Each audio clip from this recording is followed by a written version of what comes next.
नमस्कार, स्वागत है आप सभी का गणेश एस्ट्रो हेल्प में। मैं हूँ आपके साथ डॉक्टर दिलीप और हाजिर हूँ लेकर मिथुन और मिथुन लग्न के लिए, मिथुन राशि और मिथुन लग्न के लिए फरवरी का राशिफल क्या लेकर आया है ये महीना आप सभी के लिए। बात करेंगे आपके कैरियर की, जॉब की, बिजनेस की, हेल्थ की, सभी जीवन के क्षेत्रों की। तो देखिए इस तरह से दिखती है आपकी कुंडली। अगर हम आपकी कुंडली को देखते हैं तो इस तरह से ग्रह हैं गोचर में। हम गोचर में ग्रहों की बात कर रहे हैं, ना कि आपकी जन्म कुंडली में। तो इसमें जो बातें होंगी वो कुछ लोगों के लिए सही होंगी, कुछ के लिए नहीं होंगी, डिपेंडिंग अपॉन किस ग्रह की दशा महादशा चल रही है। क्योंकि प्रारब्ध तो आपकी जन्म कुंडली के अकॉर्डिंग होगा।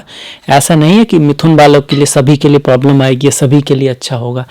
ऐसा प्रैक्टिकली हो ही नहीं सकता। इसीलिए हम देखते हैं कि जब बच्चा पैदा होता है तो क्या समय हुआ है, उसका बड़ा महत्व है। तो इस तरह से जो कुंडली आपकी गोचर कुंडली है, आप देख सकते हैं छठे भाव में केतु वृश्चिक राशि में गोचर कर रहे हैं। अष्टम भाव में आपके शनि, गुरु, शुक्र और बुध मकर राशि में गोचर कर रहे हैं। और ये नवम भाव है, इसमें शुक्र आ जाएंगे 22 तारीख को और सूर्य आ जाएंगे 12 तारीख को। नवम भाव में इनका गोचर रहेगा। एकादश भाव में मेष राशि में मंगल का गोचर रहेगा 22 तारीख तक। उसके बाद मंगल जो है आपके द्वादश भाव में चले जाएंगे, जहां पहले से ही राहु हैं। तो ये हमारी ग्रह स्थिति है ओवर। और अगर हम कहें तो देखिए राहु 12वें भाव में, शनि गुरु अष्टम में, लग्नेश भी अष्टम में और वक्री भी है। तो बहुत ज़्यादा ग्रेट तो नहीं कह सकते इसको, पर इसका अर्थ ये भी नहीं है कि सारे जो मिथुन राशि वाले हैं उनको महीने में प्रॉब्लम होने वाला है, साल प्रॉब्लम आने वाला है, ऐसा नहीं है। बहुत से लोगों का फिर भी बहुत अच्छा साल जाएगा और मैं बहुत से को जानता भी हूँ जिनका सही जा रहा है। कारण उसका ये है कि जन्म पत्री आपकी ज़्यादा इम्पोर्टेंट है। इसके साथ साथ एक वर्ष फल भी होता है। जब आप पैदा होते हैं उस साल आपका वर्ष कुंडली वही होती है जो जन्म कुंडली होती है। उसके बाद हर साल वो आपके जो लग्न जो है, जो फोकस होता है साल का, वो बदलता रहता है और लग्न भी बदलता रहता है। तो एक वर्ष कुंडली होती है, वो भी डिसाइड करती है। इसके साथ साथ जन्म कुंडली में कैसी ग्रह दशा है वो भी बहुत कुछ डिसाइड करता है। अगर आपकी महादशा अंतरदशा बहुत अच्छी है तो गोचर के ग्रह भले ही इतने अच्छे ना हो, आपका जो महीना है, आपका जो साल है, फिर भी सही जाएगा। जन्म कुंडली ज़्यादा महत्वपूर्ण है। खैर, हम आते हैं अब इस महीने के जो रिजल्ट आएगा उसके बारे में।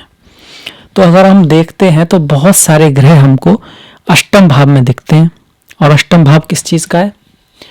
अष्टम भाव अगर अच्छी चीज़ों को हम लें, अचानक धन प्राप्ति का है, पैतृक संपत्ति का है, आपके स्पाउस के धन का है, मतलब आपके पार्टनर के धन का है, आपके पार्टनर की वाणी का है, रिसर्च का है, अकल्ट, ज्योतिष, इन सब का है, पेट्रोल, डीजल, केमिकल, इसका भी है। इसके साथ साथ जो अष्टम भाव है टैक्स आदि का भी है। तो इन सब चीज़ों से धन का लाभ हो सकता है, अचानक धन प्राप्ति हो सकती है, लॉटरी लग सकती है, सट्टा शेयर आदि से अचानक पैतृक संपत्ति प्राप्त हो सकती है, बड़े घर में शादी हो सकती है, आपका पति पत्नी आपको बड़ा गिफ्ट दे सकते हैं। यहाँ से ये सारे ग्रह धन भाव को भी देख रहे हैं। ये धन का भाव है, द्वितीय भाव। कौन सा धन? जो आपने खुद कमाया हो। वाणी का भाव भी है, तो वाणी का अगर आपका प्रोफेशन है तो उसमें आपकी धन वृद्धि हो सकती है। यही भाव आपके कपड़ों का है, भोजन का है, फैमिली का है, कुटुंब का है, और गुस्से के समय आप कैसा एटीट्यूड आपका रहता है उसका भी है। तो इतने सारे ग्रहों का अष्टम में जाना कोई बुरी बात नहीं है। जन्म कुंडली भी अगर आप देखेंगे तो अमिताभ बच्चन जी की, ओशो की आप देखेंगे तो आप यहाँ पर बहुत सारे ग्रह पाएंगे और उनकी लाइफ में पैसे की, धन की तो कोई कमी नहीं थी। और तो और अष्टम में जब इतने सारे ग्रह हों तो विदेशों में अच्छा जीवन व्यक्ति को रहता है। विदेशों से, इंपोर्ट एक्सपोर्ट से, मल्टीनेशनल कंपनीज में, टैक्स, इंश्योरेंस आदि के बिजनेस में, एस्ट्रोलॉजी, अकल्ट आदि की जो काम है उसमें, रिसर्च में बहुत अच्छा रहता है। और आपके राहु भी द्वादश में चल रहे हैं। तो ऐसे में अगर बाहर हैं, आप विदेश में हैं, मल्टीनेशनल कंपनी का काम है, अकल्ट, एस्ट्रोलॉजी, योगा, आप कोई साइकोलॉजिस्ट हैं, मनोवैज्ञानिक हैं, इस तरह का कंसल्टेशन का काम करते हैं, तो आपके लिए काफ़ी अच्छा रहेगा ओवरऑल। इसके बाद अब हम आ जाते हैं एक एक ग्रह को देखते हैं और वो क्या ला रहा है ये देखते हैं। प्रेम जीवन के हिसाब से अगर हम बात करें तब भी अच्छा रहेगा, डिपेंडिंग अपॉन कैसा किस ग्रह की दशा है। तो सबसे पहले जैसे हम गुरु को लेते हैं, गुरु को अगर हम लेते हैं तो गुरु आपके लिए दसम भाव और सप्तम के मालिक हैं और अष्टम में जा रहे हैं। स्पाउस के साथ, पार्टनर के साथ बिजनेस में अचानक कुछ चेंज आ सकता है। बच्चों के लिए आपको थोड़ा सा फोकस रहना है, उन पे ध्यान लगाना है। पढ़ाई में मन थोड़ा कम लगेगा, ट्रांसफर हो सकता है। जॉब में चेंज आ सकता है। अगर गुरु की स्थिति बहुत अच्छी नहीं है तो जॉब में प्रॉब्लम भी आ सकता है, इस बात का ध्यान रखना है। यहाँ पर गुरु की यहाँ से जो दृष्टि है 1 2 3 4 5 12th भाव पर है। बाहर विदेश यात्रा के लिए अच्छा है, खर्चा ला सकते हैं आप, हॉलीडेज आदि पे जाकर पैसा वैसा खर्च कर सकते हैं, उस चीज़ के लिए अच्छा है। इतने सारे ग्रह जो होते हैं अष्टम में, ये व्यक्ति का इंटरेस्ट अकल्ट, एस्ट्रोलॉजी, ज्योतिष, इसके साथ साथ शादी के बाद की लाइफ मतलब काफ़ी एक्टिव हो सकती है। जो सेक्स स्कैंडल, मर्यादा आदि का ध्यान रखें। अदरवाइज आप जो शादी के बाद का सुख जो होता है स्त्री पुरुष का, वो काफ़ी ज़्यादा बढ़ के हो सकता है इस समय में।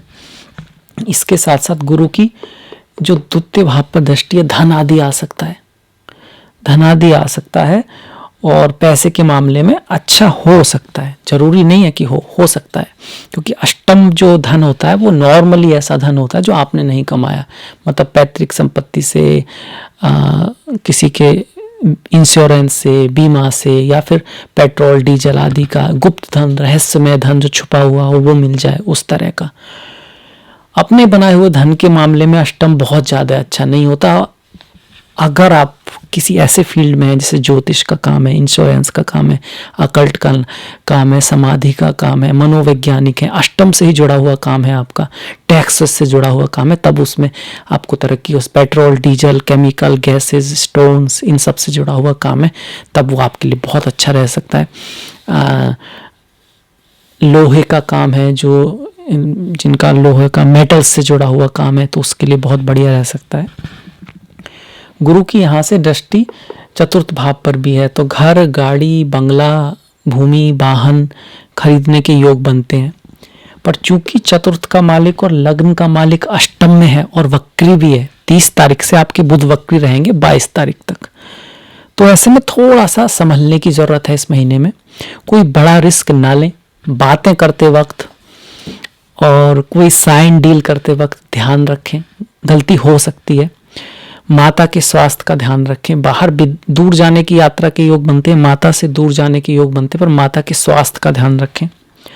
अपने भी स्वास्थ्य का ध्यान रखना है, क्योंकि जो लग्नेश है वो अष्टम में जा रहा है। अष्टम के सारे अच्छे गुणों के साथ साथ अष्टम देरी, डर, दुर्भाग्य को भी दिखाते हैं। तो भाग्य थोड़ा सा कम साथ दे, इसका चांसेस है। मेहनत ज़्यादा हो, रिजल्ट कम आए। और जब भाग्य कम साथ देता हो तो चीज़ों को बनाने का तरीका क्या है? कर्म है।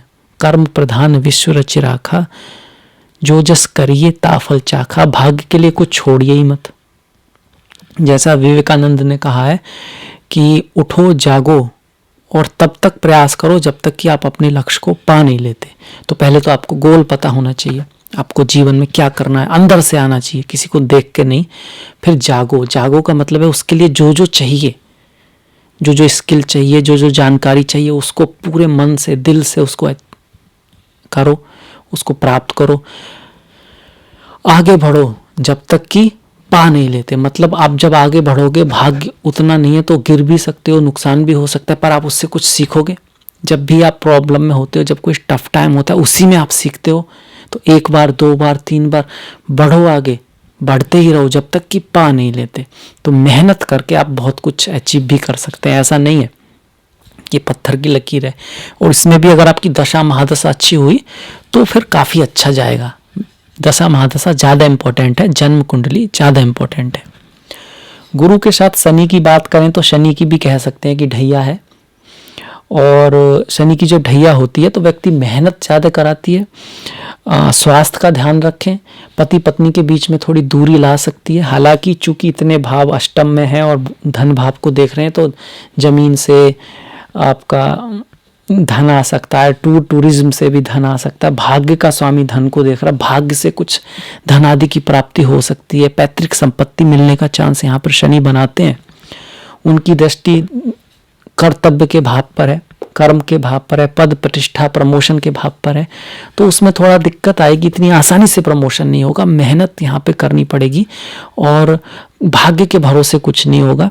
आपको अपनी जितनी मेहनत करेंगे उतना ही रिजल्ट यहाँ पे आ पाएगा। मतलब अगर यहाँ से आपको आगे बढ़ना है तो खुद रास्ता बनाना होगा।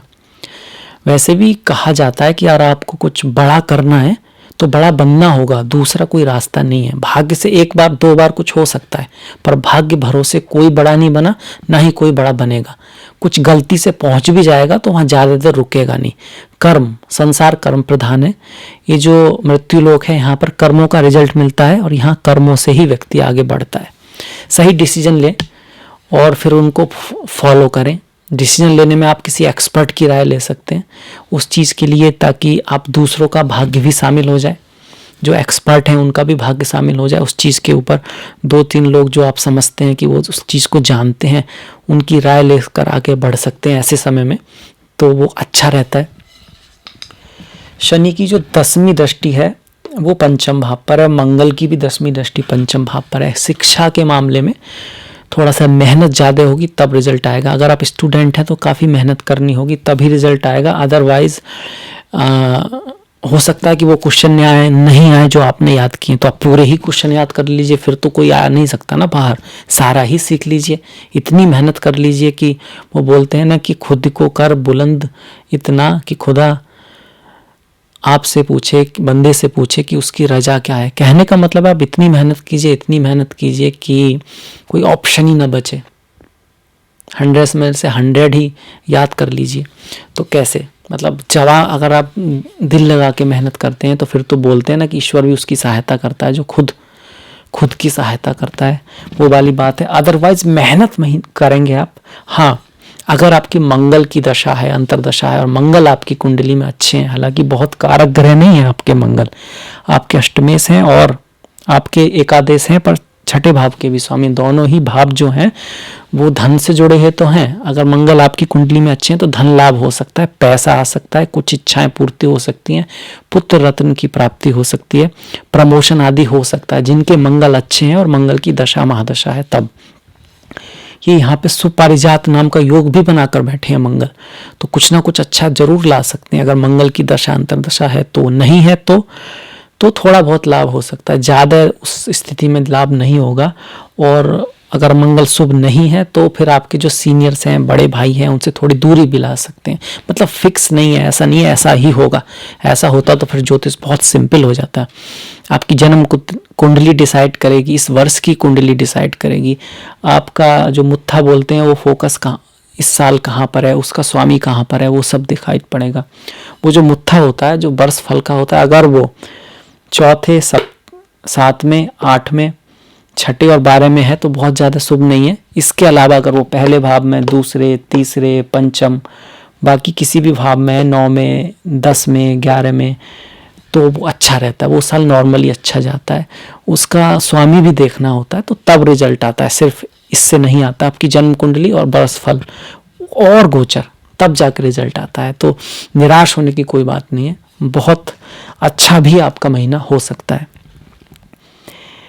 गुरु और शनि के बाद हम शुक्र देखते हैं। शुक्र पंचमेश हैं और अष्टम में गए हैं और 12th हाउस के स्वामी भी हैं, अष्टम में गए। पंचमेश का अष्टम में जाना, गुण विषयों की प्रति रुचि बढ़ेगी, रिसर्च के लिए अच्छा है। संतान कहीं दूर जा सकती है, बच्चा बहुत किसी चीज़ में इंटरेस्ट ले सकता है। आपका बच्चा जो है वो किसी अकल्ट, एस्ट्रोलॉजी या किसी विषय में, गंभीर विषय में का इंटरेस्ट ले सकता है। आपका खुद का मन अकल्ट, एस्ट्रोलॉजी, ज्योतिष, समाधि, योगा, इन सब चीज़ों की तरफ थोड़ा जा सकता है, हो सकता है। 12th का स्वामी अष्टम में जा रहा है। ये बिमल नाम का विपरीत राजयोग भी है, एक अच्छा योग है। मतलब प्रॉब्लम आने के बाद सॉल्यूशन आता है। पहले प्रॉब्लम आ सकती है कोई और फिर सॉल्यूशन उसका निकल का है, ये हो सकता है। शुक्र का अष्टम में थोड़ा सा मर्यादा का ख्याल रखें, क्योंकि ये जो भाव है ये थोड़ा बदनामी आदि का भी है, डिसफेम आदि का भी है। तो मर्यादा का पालन करें, धर्म पे चलें, सत्य का पालन करें, कोई भी ऐसा काम ना करें जिससे आपकी मर्यादा या समाज में आपकी जो छवि है उस पर कोई प्रॉब्लम आए। अष्टम में जब ग्रह गोचर करते हैं तो ऐसी बातें होती हैं जो आपकी छवि, आपका शत्रु भी आपकी छवि को थोड़ा सा धूमिल करने का प्रयास कर सकता है। जरूरी नहीं है कि करेगा या हो जाएगी, डिपेंडिंग अपॉन आपकी भाग्य में क्या लिखा है, आपके प्रारब्ध में क्या लिखा है, आपकी कैसी दशा महादशा है। पर चांसेस हैं शुक्र को लेकर। शुक्र का अष्टम में आना ये भी दिखाता है कि आपकी मुलाकात आपके होने वाले पति पत्नी से किसी हॉस्पिटल में, किसी ऐसी जगह जो बंद है, किसी ऐसी जगह जहाँ पर रोशनी ज़्यादा नहीं है, मंदिर में, मॉनेस्ट्री में, योगा मेडिटेशन की क्लासेज आदि में हो सकती है। शुक्र का यहाँ पर जाना आपका पैशन जो है वो सेक्स के लिए, छुपी हुई चीज़ों के लिए, रिसर्च के लिए, इन सब चीज़ों में, गूढ़ रहस्यों की तरफ आपका पैशन हो सकता है, उनको सीखने में, समाधि, इस सब की तरफ आपका मन, चक्रा मेडिटेशन, कुंडलिनी को भी अष्टम से देखते हैं तो उसमें आपकी रुचि बढ़ सकती है। शुक्र यहाँ पर ये भी दिखाते हैं। पति पत्नी के बीच थोड़ा सा मतभेद हो सकता है, आपके स्पाउस की, आपके पति पत्नी, प्रेमी प्रेमिका के स्वास्थ्य का थोड़ा सा ध्यान रखना है। आपके पति पत्नी, प्रेमी प्रेमिका के लिए महीना शुभ हो सकता है, उनके धन में वृद्धि हो सकती है, उनके धन में वृद्धि होगी तो आपके भी धन में वृद्धि हो सकती है। उनके धन के बहुत सारे सोर्सेज भी बन सकते हैं, प्रमोशन आदि भी हो सकता है। हालांकि भाग दौड़ रहेगी क्योंकि उनका धनु लग्न बनता है यहाँ से और 7.5 की आखिरी फेज लगती है आपकी कुंडली से। पर हाँ, धन आदि के चांसेस बहुत ज़्यादा बने हुए हैं आपके स्पाउस के लिए, आपकी पत्नी के लिए, आपके पति के लिए, आपके प्रेमी के लिए, आपके प्रेमिका के लिए। शुक्र के बाद हम आ जाते हैं मंगल पर। मंगल अपनी ही राशि में है 22 तारीख तक, उसके बाद 12th हाउस में जाएंगे। अपनी ही राशि में है, ऐसे में अगर मंगल की दशा महादशा है तो फिर रियल एस्टेट से घर गाड़ी, घर भूमि वाहन, इस सब का आपको लाभ हो सकता है। मंगल भूमि पुत्र हैं और सुपारिजात योग बना रहे हैं तो घर खरीदने का, जमीन खरीदने का, रियल एस्टेट में अगर हम हैं, लाइजनिंग के बिजनेस में हैं, आप स्पोर्ट्समैन हैं, आप मिलिट्री में हैं, आप सर्जन हैं, आपका काम किसी तरह से अग्नि अस्त्रों से जुड़ा हुआ है, इंस्ट्रूमेंट से जुड़ा हुआ है, मेडिकल इंस्ट्रूमेंट से जुड़ा हुआ, किसी भी तरह के इंस्ट्रूमेंट से जुड़ा हुआ है तो उसमें आपका लाभ हो सकता है। प्रमोशन के आपके चांसेस हैं, अवार्ड मिलने के आपके चांसेस हैं अगर मंगल की है तो। मंगल की यहाँ से दृष्टि 1 2 3 4 वाणी पर है, माता के भाव पर भी है। ये कर्क राशि है, ये माता के भाव को दिखाती, तो माता के स्वास्थ्य में थोड़ा सा प्रॉब्लम हो सकता है। वाणी को थोड़ा यहाँ पर मधुर रखने की कोशिश करें। ऐसी वाणी बोलिए मन का आपा खोए और हो को शीतल करे आप हो शीतल होए। तो वाणी बहुत इंपॉर्टेंट है। ज्योतिष में वाणी को, हमारे उपनिषदों में वाणी को एक कर्म का जरिया, एक अलग कर्म कहा गया है। 3 प्रकार के कर्म है, फिजिकल कर्म, दूसरे जो हम करते हैं फिजिकली, मानसिक जो हम सोचते हैं, तीसरा हम जो बोलते हैं। तो वाणी का बड़ा महत्व है। अच्छा बोलिए, दूसरे की अच्छाई के लिए बोलिए, सत्य का पालन कीजिए जहाँ तक पॉसिबल है, असत्य भी बाय चांस बोलना पड़े तो भलाई के लिए बोलिए, अच्छाई के लिए बोलिए, तो फिर इससे आप बहुत सारा पुण्य कमा सकते हैं। और अच्छी बात कहने को, ज्ञान देने को, किसी को धन देने से ज़्यादा महत्व दिया गया है, क्योंकि अगर आप किसी को धन देते हैं, अगर उसको यूज करेगा तो वो खत्म हो जाएगा। पर अगर आप किसी को ज्ञान देते हैं, सही सलाह देते हैं और वो उसको यूज करेगा, उसको मानेगा, तो उसकी तरक्की ही तरक्की होगी और वो धन बढ़ता ही जाएगा। तो इसलिए अच्छी वाणी बोलिए और दूसरे की भलाई के लिए अपना वाणी का उपयोग कीजिए। मंगल यहाँ से, क्योंकि वाणी को देख रहे हैं तो थोड़ा गुस्सा आ सकता है, जल्दबाजी में कुछ निर्णय गलत हो सकता है, जल्दबाजी ना करें। मंगल की यहाँ से पंचम पे दृष्टि है तो हम उसकी बात कर चुके हैं। 22 के बाद मंगल यहाँ आ जाएंगे। यहाँ थोड़ा सा खर्चा बढ़ सकता है, बाहर यात्रा हो सकती है, खर्चा बढ़ सकता है, किसी अचानक से कोई खर्चा आ सकता है आपका। और पैसों के बारे में इन्वेस्ट वगैरह जो है 22 के बाद थोड़ा संभल के करें और थोड़ा सा ध्यान रखें अपना। छठे का स्वामी 12th में जा रहा है, आपको कार्य के क्षेत्र में कहीं दूर भेजा जा सकता है, विदेश भेजा जा सकता है। कार्य के लिए बाहर जाने की संभावना यहाँ पर बनती है और तो उस नज़रिए से अच्छा है। जब मंगल यहाँ आएंगे तो उनकी दृष्टि जो है सप्तम पर आएगी, तो 22 के बाद रिलेशनशिप में थोड़ा सा और ज़्यादा बहुत बढ़िया नहीं है, मतलब जिस तरह से आप अपनी गलती माफ़ करते हैं ना, हर कोई व्यक्ति, आपने देखा होगा, मैंने भी देखा है, अपनी गलती नॉर्मली हम उसका कारण भी समझ पाते हैं हमने क्यों किया, और हम उसको माफ़ भी आसानी से कर देते हैं, भूल भी जाते हैं। दूसरों की गलती हमको कारण भी समझ लेट आता है और माफ़ भी कम करते हैं। तो ऐसा मत कीजिए, सबके प्रति समान व्यवहार रखें। जिस तरह अपनी गलती को आप छुपाते हैं या भूल जाते हैं, दूसरों की गलतियों को, अपनों की गलतियों को भी भूल जाएं, उसको भी ऐसे ही माफ़ कर दें। जैसे आप अपने गुणों के प्रति चाहते हैं कि लोग उनको जाने, नोटिस करें। जब आप मेहनत करते हैं तो आप चाहते हैं कि लोग उसको श्रेय दें। आपको अगर स्त्रियाँ खाना भी बनाते हैं तो आप चाहते हैं कि कोई उसकी तारीफ करे।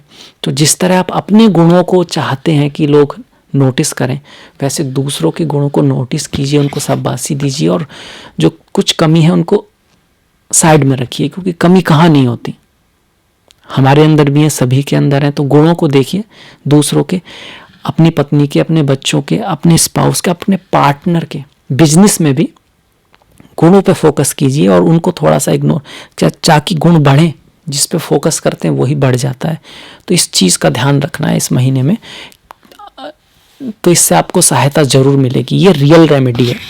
अदरवाइज मंगल की रेमेडी, हनुमान जी की पूजा करना, हनुमान चालीसा पढ़ना, बजरंग बाण पढ़ना, मीठे का प्रसाद बजरंग बली को चढ़ाने के बाद फिर उसको बांटना, इससे असर अवश्य पड़ता है। इसके साथ साथ हनुमान जी के जो गुण हैं वो अपने अंदर लाएं। जिस तरह से वो अपने प्रभु राम के प्रति समर्पित थे, अपने रेस्पॉन्सिबिलिटी के प्रति समर्पित थे, वैसे भी आप भी अपने धर्म और कर्तव्यों के प्रति समर्पित रहें। जैसे वो कभी, आपने हनुमान जी को कभी भी सीरियस मोड में नहीं देखा होगा। भले ही हनुमान जी कुछ भी हो गया हो, भले ही लक्ष्मण जी को शक्ति लग गई हो या उनको नागपास में जकड़ लिया हो, हनुमान जी अब जय श्री राम बोलते थे और खुश रहते थे और प्रॉब्लम सॉल्व करके लाते थे। तो वही आपको भी करना है, खुश रहना है, प्रॉब्लम का सॉल्यूशन पे ध्यान देना है, समस्या पे ध्यान नहीं देना। समस्या है तो समाधान भी है, तो आपको प्रॉब्लम पे ध्यान नहीं देना, सॉल्यूशन पे ध्यान देना, वहां दिमाग लगाना है। आलतू फालतू में अपना टाइम वेस्ट नहीं करना है। आगे बढ़ना है तो हल्का रहना है। कुछ ने किसी ने कुछ कह भी दिया तो उसको इग्नोर करना है। आपको पॉजिटिविटी की तरफ जाना है, अपने गोल की तरफ बढ़ना है। तो इससे आपको मंगल का सही असर, अच्छा रिजल्ट आप ले पाएंगे। मंगल की हमने बात की। राहु की बात करें, राहु खर्चा बढ़ाएंगे। अगर किसी की महादशा है, खर्चा बढ़ सकता है, थोड़ा बहुत नुकसान आदि भी हो सकता है। स्वास्थ्य का ध्यान रखें। विदेश यात्रा करा सकते हैं, विदेश यात्रा करा सकते हैं। 2 3 4 5 6 किसी मुकदमा आदमी चल रहा है तो उसमें आपकी विजय करा सकते हैं। लोन आदि आपने ले रखा है तो उसको उतरवा सकते हैं। और स्वास्थ्य का विशेष ध्यान रखना है। बच्चों का 1 2 3 बच्चों का और एजुकेशन का। अगर आप खुद स्टूडेंट हैं या किसी तरह की पढ़ाई कर रहे हैं तो पढ़ाई में मन कम लगेगा, तो ध्यान रखें। काग चेष्टा वको ध्यानम, जो स्टूडेंट्स के गुण बताए गए उनको पूर्णतः पालन करें, तभी यहाँ पर अच्छे रिजल्ट आएंगे किसी कंपटीशन में या एजुकेशन में। आपने देखा होगा बचपन में हम लोग, सभी लोग लगभग, आपने प्रैक्टिकल किया होगा, वो लेंस आता है उससे ना, अगर आप रोशनी को एक कागज पे रखते हैं और केंद्रित करते हैं सूर्य की ऊर्जा, तो एक समय तक केंद्रित करने के बाद आग लग जाती है कागज में। पर अगर 1 सेकंड पहले भी आप हटा दो तो नहीं लगेगी। तो फोकस रखना है अपना, तब तक उसको प्राप्त नहीं कर लेते, जब तक जो आपका आज का गोल प्राप्त नहीं कर लेते, आप हटना नहीं है, छोड़ना नहीं है। जो आज नहीं संभाल सकता, जो वर्तमान नहीं संभाल सकता, तो भविष्य क्या हक संभालेगा, है ना। भगवान कृष्ण ने कहा है कि भूत की चिंता मत करो, भूत का पक्षपात मत करो, भविष्य की चिंता मत करो, वर्तमान चल रहा है। तो जो भी आपका गोल है उसके लिए आज क्या करना है वो पूरा करो। जो वर्तमान नहीं संभाल सकता तो कल क्या करेगा, तो आज से ही, अभी से ही करना है। इससे आपको सफलता जरूर मिलेगी, पर आपको करना पड़ेगा। हर दिन का गोल पूरा करना है आज ही, कल पे नहीं छोड़ना है। राहु, स्वास्थ्य का ध्यान रखना है और स्टडी का ध्यान रखना है एजुकेशन के लिए। बाकी राहु आपके रोग ऋण शत्रु के लिए अच्छे हैं, धन दिला सकते हैं, धन के लिए अच्छे हैं। पराक्रम काफ़ी कराएंगे, भागदौड़ काफ़ी कराएंगे, और पराक्रम अगर आप करेंगे, मेहनत आप करेंगे तो रिजल्ट भी निकल के आएगा, उस मामले में अच्छे हैं। राहु के पॉजिटिव रिजल्ट के लिए क्या कर सकते हैं, बाई चांस उसकी दशा महादशा है, माता दुर्गा की पूजा कीजिए, भक्ति से माता के चरणों में चरण छूइए, उनकी माँ के प्रति जैसे बच्चा अपनी माँ को प्रेम करता है वैसे प्रेम के साथ उनकी पूजा कीजिए। आप श्री सूक्त का पाठ कर सकते हैं श्री लक्ष्मी के लिए भी, क्योंकि लक्ष्मी से भी राहु को जोड़ा गया है। और माता दुर्गा के लिए आप कोई भी मंत्र ओम दुम दुर्गाय नमः का पाठ भी कर सकते हैं, दुर्गा सप्तशती का पाठ कर सकते हैं, तो उससे आपको बहुत लाभ होगा। इसके साथ साथ राहु के लिए जौ को पानी में बहाते हैं, नारियल को पानी में बहाते हैं, कोयले को पानी में बहाते हैं बुधवार वाले दिन। गरीब लोग जो होते हैं, आपसे कमज़ोर जो हैं, उनकी सहायता करते हैं, उनसे प्रेम करुणा रखते हैं, उनका पैसा आदि किसी भी तरह से उनके कष्ट नहीं देते हैं, बल्कि उनकी थोड़ा बहुत सहायता ही करते हैं।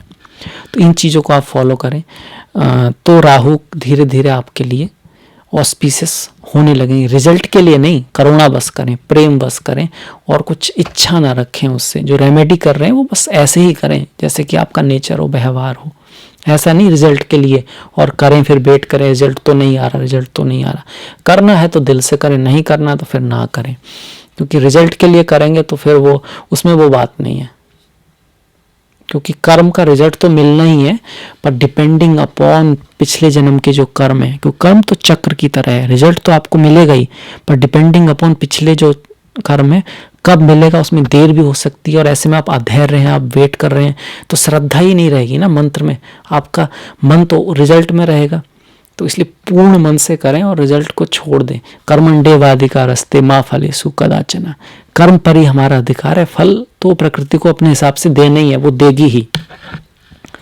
तो राहु का ऐसा है, राहु यहाँ से 1 2 3 4 5 माता से थोड़ी दूरी बना सकते हैं, तो और माता की स्वास्थ्य का भी ध्यान रखना है।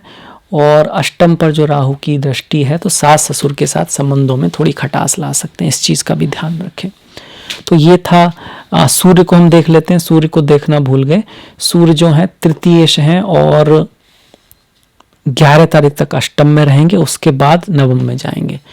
सूर्य का अष्टम में गोचर तृतीयेश का आपका थोड़ा सा आलस से थोड़ा सा आ सकता है। तृतीय भाव जो है महत्वाकांक्षा को दिखाता है, आपके कुछ करने की इच्छा को दिखाता है। ऐसे में तृतीयेश का अष्टम में जाना पराक्रम को कम करने की कोशिश करेगा, पर आपको ऐसा कुछ होने नहीं देना है, आपको अपने पराक्रम को बनाए रखना है। पिता के साथ थोड़ी मिसअंडरस्टैंडिंग ला सकता है, आंखों में कोई प्रॉब्लम हो तो उसको क्या कह सकते हैं, उसको नेग्लेक्ट ना करें। कुछ अगर आंख में प्रॉब्लम है तो डॉक्टर को दिखाएं, उसको कल पे न छोड़ें। इसके साथ साथ भाइयों से, पड़ोसियों से थोड़ी सी दूरी यहाँ सूर्य ला सकते हैं। पिता के साथ, पिता का सम्मान करें, उनकी बातों को, अगर बाय चांस मिसअंडरस्टैंडिंग है, एक ही चीज़ के दो नज़रिए होते हैं, बात एक ही होती है, नज़रिया बदलिए, नज़ारा बदल जाता है। मतलब एटीट्यूड जो है जिंदगी के प्रति वो बहुत कुछ डिसाइड करता है। एक ही सिचुएशन में किसी के लिए पॉजिटिव हो सकती है, दूसरे के लिए नेगेटिव। तो आप इस चीज़ को ध्यान रखिए, दूसरे के नज़रिए को भी समझने की कोशिश कीजिए, इससे बहुत सहायता मिलेगी। 12 तारीख को सूर्य नवम में आ जाएंगे। नवम में सूर्य इस भाव के कारक हैं, पिता के लिए बहुत अच्छे नहीं हैं पर धर्म के लिए अच्छे हैं, धर्म पालन के लिए अच्छे हैं। और यात्रा वगैरह हो सकती है, आपके पिता किसी लंबी दूरी की यात्रा आदि पे जा सकते हैं। ये धर्म का भाव है, गुरु का भाव है, गुरु कृपा का भाव है, टूरिज्म का भाव है, तो यात्राएं हो सकती हैं। आपके छोटे भाई भी यात्रा पे जा सकते हैं, आप एजुकेशन के लिए बाहर जा सकते हैं, कहीं इस तरह की संभावना यहाँ पर बनती है। शुक्र की हम बात कर चुके हैं, जब शुक्र अष्टम में रहेंगे आपके 21 तक, उसके बाद शुक्र भी नवम में आ जाएंगे। शुक्र का नवम में गोचर कुल दीपक योग बना रहा है, मतलब 22 तारीख से अगर शुक्र की दशा महादशा है आपके लिए अच्छा समय है। बाहर से विदेशों से लाभ हो सकता है, आप कुछ ऐसा कर सकते हैं जिससे आपके कुल की उन्नति हो, नाम हो, आपके बच्चे बहुत अच्छा कर सकते हैं। आप एजुकेशन में हैं और शुक्र की दशा है तो आप बहुत अच्छा कर सकते हैं। अगर आप आर्टिस्ट हैं, चित्रकार हैं, डिजाइनर हैं, आपका काम शादी वगैरह से कुछ जुड़ा हुआ है, आर्ट से जुड़ा हुआ है, मीडिया से जुड़ा हुआ है, डांस से, क्राफ्टिंग से, डिजाइनिंग से कुछ जुड़ा हुआ काम है, तो आप बहुत अच्छा करेंगे।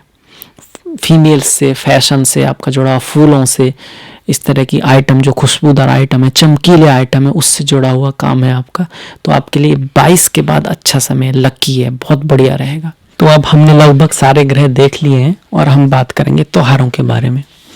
16 तारीख की बसंत पंचमी है, माता सरस्वती का त्यौहार।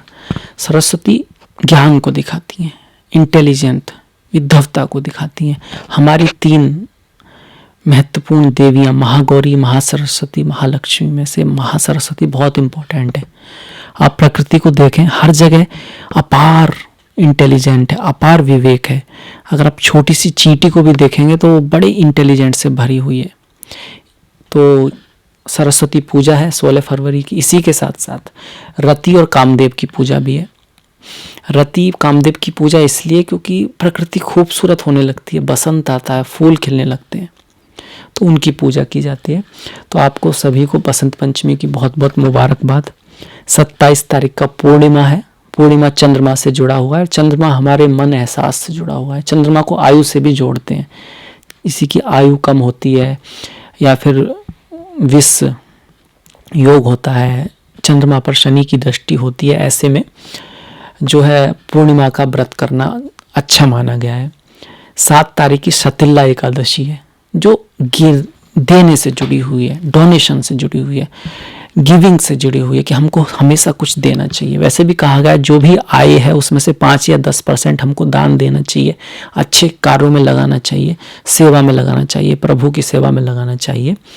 और धन ही जरूरी नहीं है, आप वाणी को भी दान कर सकते हैं। मतलब अपने वाणी से जो सभी के लिए अच्छी सलाह दें, अच्छी बातें बताएं, क्योंकि उसका बड़ा इम्पोर्टेंस है। धन से भी ज़्यादा वाणी का इम्पोर्टेंस है। जब अच्छा बोलते हैं, 100 में से कोई व्यक्ति तो आपकी बात मानेगा और आप उसके भले के लिए कह रहे हैं। अगर वो मानता है तो उसकी ज़िंदगी जो बदलती है उसमें आपका भी सहयोग होता है। इसलिए हमेशा अच्छी सलाह दें, सही सलाह दें। उसके बाद है जया एकादशी 23 तारीख की। ये बताती है अपने फोकस पे ध्यान रखें, अपने कर्म के समय से जो काम है उस समय उसी पे ध्यान रखें। पढ़ाई के समय पढ़ाई करें, खेल के समय खेलें, माता पिता के साथ हों तो उनका आदर करें उस समय। ऐसा ना करें कि स्कूल में बैठे हैं तो घर के बारे में सोच रहे हैं, घर पर हैं तो स्कूल के बारे में सोच रहे हैं, तो वो डिस्टर्ब हो जाएगा। मतलब जहाँ पर हैं फुल फोकस रखें। इस एकादशी की कहानी पढ़ें, उससे आपको बात समझ में आ जाएगी। इसके बाद 9, 24 और 10 तारीख की, 9-24 का प्रदोष व्रत और 10 तारीख की शिवरात्रि है, शिव जी का त्यौहार है। तो जो भोलेनाथ के भक्त हैं उनके लिए बहुत ज़रूरी है। सच्चिदानंद रूपा शिवोहम शिवोहम, ज्ञान स्वरूपा शिवोहम शिवोहम। जो आनंद स्वरूप हैं, जो ज्ञान स्वरूप हैं, जो मेरे अंदर भी हैं, वो शिव, उनकी पूजा। ईश्वर का नाम ही शिव है, शिव ही ईश्वर है। 11 तारीख की अमावस्या है। अमावस्या राहु से जुड़ी है, अमावस्या राहु से जुड़ी है, शनि से जुड़ी है। तो इनसे रिलेटेड जब प्रॉब्लम होती है, पितृश्राप वगैरह होता है, उसमें भी अमावस्या का रोल है। इसके बाद कुंभ संक्रांति है 12 तारीख की। 12 तारीख को सूर्य कुंभ राशि में जाएंगे और संक्रांति का जो व्रत है वो आध्यात्मिकता के लिए बहुत अच्छा माना गया, दान आदि के लिए बहुत अच्छा माना गया। हालांकि जन्म अगर किसी का संक्रांति को होता है तो बहुत ज़्यादा अच्छा नहीं माना गया, पर आध्यात्मिकता के लिए बहुत अच्छा है। तो इसलिए उस दिन व्रत बताते हैं, मंत्रों का जाप की शुरुआत की जाती है कुछ दोषों में उस दिन से, तो उसका विशेष प्रभाव हमारे शास्त्रों में बताया गया है। तो ये था मेरा मिथुन राशि के लिए, आप सभी के लिए फरवरी का राशिफल। आपको अगर पसंद आया तो प्लीज़ लाइक कीजिएगा, शेयर कीजिएगा, घंटी वाला जो बटन है उसको दबाना मत भूलिएगा। मैंने डिस्क्रिप्शन में अपना लिंक दिया है, फेसबुक का, इंस्टाग्राम का, ट्विटर का। आपका सहयोग बहुत महत्वपूर्ण है। Please like, please follow. इसी के साथ मैं आपसे विदा लेता हूँ। अगली मुलाकात तक अपना ख्याल रखें, अपनों का ख्याल रखें। नमस्कार।